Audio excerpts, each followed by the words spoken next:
Hi everybody, this is Luther and Miranda here, and we want to talk to you today about what vision is. We've always talked about vision this, vision that, and you got to find your vision and all this, and I don't think we've done a good job about telling people what vision actually is, really defining it. So I want to keep this brief, but there is a scripture, Proverbs 29:18, and I'm reading from the Voice version. It says, "Where there is no vision from God, the people run wild. But those who adhere to God's instruction know genuine happiness." I like that first part where it says, "Where there's no vision from God, the people run wild." Because I think this really speaks to our culture today, where a lot of people are. They're searching, they're trying to find themselves, they're trying to find their purpose in life. And they're trying anything and everything, and it's not leading to fulfillment. They're running wild, right? And it's because people don't have a vision. But let's really define that. Vision, you get around certain Christian circles, and vision has to be the skies open, a light from heaven shines down, and the angels start singing, and God rolls out on a red carpet and shows you what you're supposed to do. That's like, vision. Or it's some prophetic sign, and it has to come through a prophet and somebody who's well known in the prophetic stream and all this. And that's not what vision is in this context. Those things can be visions, but in the context that you'll hear us commonly refer to, vision is, think of it as a mental sight, right? A picture in your mind. It's the picture of your ideal life. What would my life be if everything was how it should be? What does that look like? That's a vision. It's the dream of a potential reality. Not something that's unachievable, but something that you could do. It's a moral imperative, and that's kind of a big word, but a moral imperative, something you have to do, right? You wake up in the morning and you're like, man, there's this thing that just sticks out in my mind, and it's something I have to do. That's a vision. It's an ideal legacy that you want to leave. Your vision, when you fulfill it, as you're pursuing it, you're going to leave something behind that others can pick up on and run with. That's a vision. So when we talk about vision, that's what we're speaking about. It's that mental picture, that ideal, that image that you get. And so back to that scripture, it says, "Where there's no vision, the people are unrestrained," or they run wild, right? Well, if you look at I'm not going to get into all the Hebrew and the Greek right now, but if you look at the word unrestrained, it means to ignore, to make bare. It means to be unruly, without control. And that's something we really see, is people don't have a lot of control over their lives. No. And really, here's the meaning that I like the most. It's to let something slip through the fingers by ignoring an opportunity. And I think that's a great definition of unrestrained. You let something slip between your fingers because you ignored an opportunity. Where there is no vision, the people run wild. The people are unrestrained. So now that we've kind of given just a rough working definition of what vision is, it really brings to the forefront the priority of vision, right? And when I say that, vision determines not only your destination, but kind of the path, your course, your life's direction is determined by vision as well. So you can have this mental picture of, where do I want to be? What do I want my life to look like? But just to have that is not enough. That vision, if you're running with it, if you're pursuing it, it's going to control the paths that you take. And that's where we get back to this whole control issue. When you don't have a vision, you're not in control.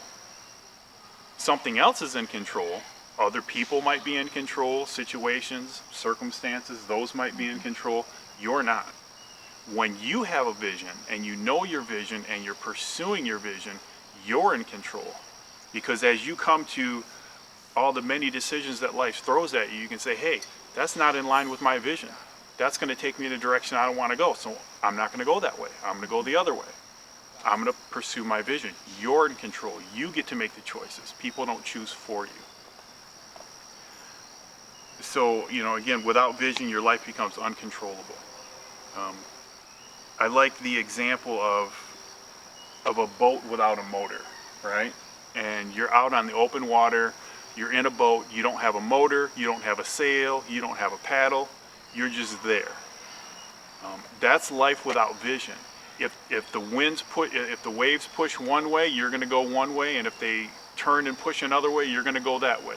You have no control and you have no say over the matter.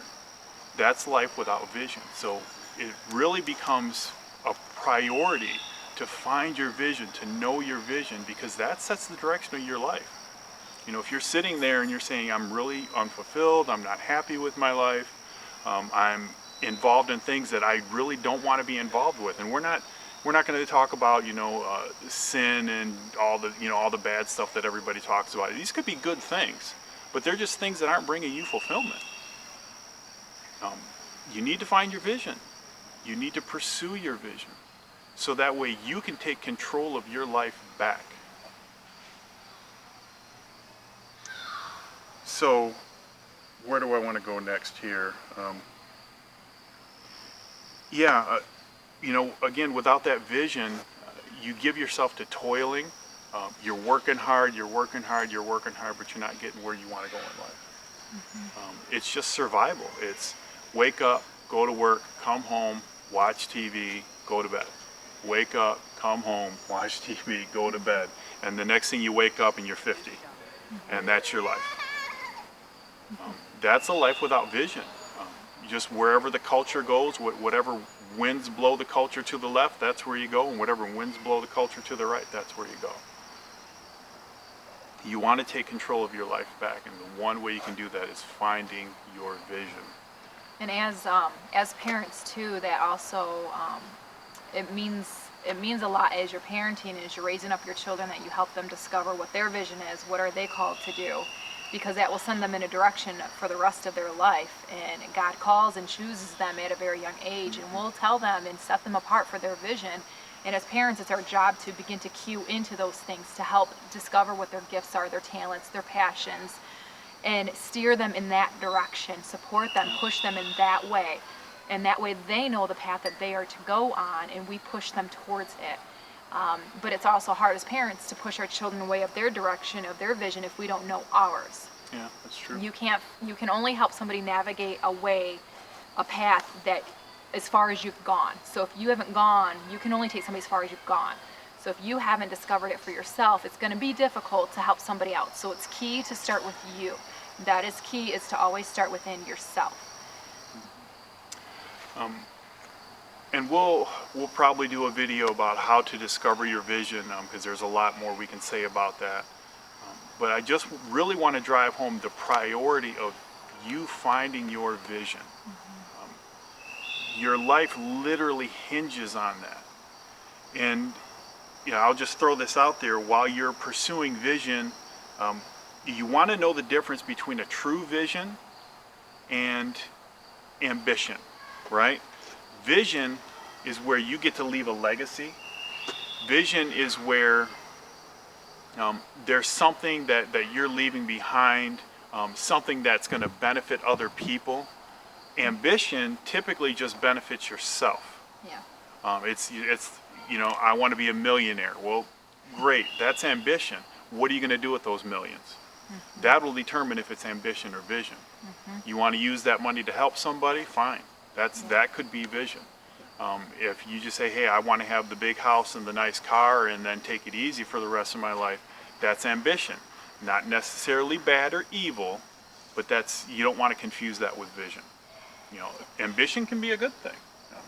There's nothing wrong with wanting things and wanting stuff for yourself, but vision is for your generation, Vision is for your children. Vision is for those that come behind you.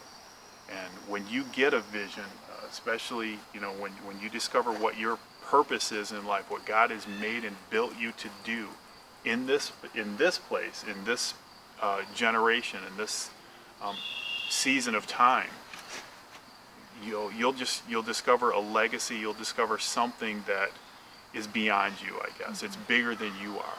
That's how you know it's true vision. That's how you know it's from God. If it's from God, it'll always be to push other people, to help equip other people. That's how you know it's truly from God. Yeah.